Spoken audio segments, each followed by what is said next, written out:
additional incentives for that to be improved and strengthened. All right, thank you. Mr. Chairman. Thank you very much. Senator Merkley, questions, please. Thank you very much, Mr. Chair, and thank you all for testifying in this. The piece of this that I'm trying to get my hands around is the domino effect. That is, when one firm is in trouble and has to sell a lot of assets quickly, creates a fire sale price, it drives down the securities that have been used in other repo sections or deals, immediately causing trouble in other institutions. And do we feel like we're in any better position in regards to this right now than we were, say, in 2008?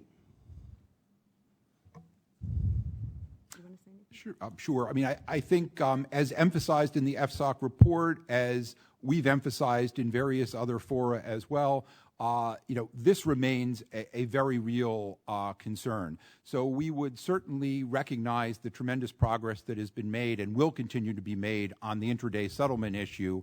The collateral liquidation issue, Senator Merkley, which you referred to, that remains a task ahead of everybody sitting on this panel. I think we are hopeful at the Federal Reserve that, like the intraday credit issue, this will be something for which over time the industry develops a consensus, and then that consensus can be a route to a solution, possibly with regulators urging along the way. But in reality, this is something that remains yet to be done. I was just going to add that we're getting increased transparency also among the players so that we will be able to monitor, and in fact the Fed is interested in monitoring not only dealer-specific activity and investors, but then collectively the market, and we're getting better and better information for that. As we get that better information, I assume that the reason that repo plays such a large role is it's some of the cheapest way to borrow, and you obviously want to borrow at the cheapest available cost. But at some point, how much of kind of the source of credit can that be before it becomes a huge systemic risk to significant institutions? Mm-hmm.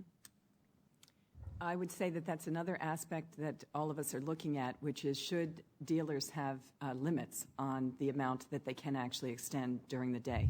And that's another thing that we're working in concert with the industry as well as with the Fed to develop plans for that. In terms of the limits on the dealers, or actually the limits on the amount of funds that a particular institution can raise through repo transactions? It's a bit of both, because you would analyze the name and what they could withstand, and of course that changes as the market changes. So we're building tools to do that. Okay. Other insights on that? Yes, we would see this again, getting back to this liability, this topic of liability management. To the extent that less liquid assets are funded for short periods, that does present risk, both to the dealers and systemically. To the extent that those are funded for longer periods of time, we've seen several developments from the work of the committee. First, investor due diligence has gone up considerably with the transparency that's come out. The over-collateralization levels are significantly higher. But the real risk happens to the extent that these books are maturing too quickly, particularly in less liquid assets.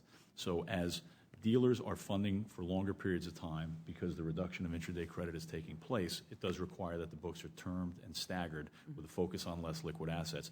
That provides a valuable commodity of time that these adjustments can take place, not in a short period of time, but over periods of time that move to 3, 6, 9, 12 months as opposed to 7 days. And I think that's a very big change. And I think in discussions about the liquidity coverage ratio, the reduction of intraday credit extension will force those issues. And again, the benefit that we see to investors is at that point, the collateral becomes more stable, the ability to value and to make choices and to do the due diligence that Mr. Meyer has laid out becomes a much easier task over time. Let me ask you a little bit of a different track question, and that's because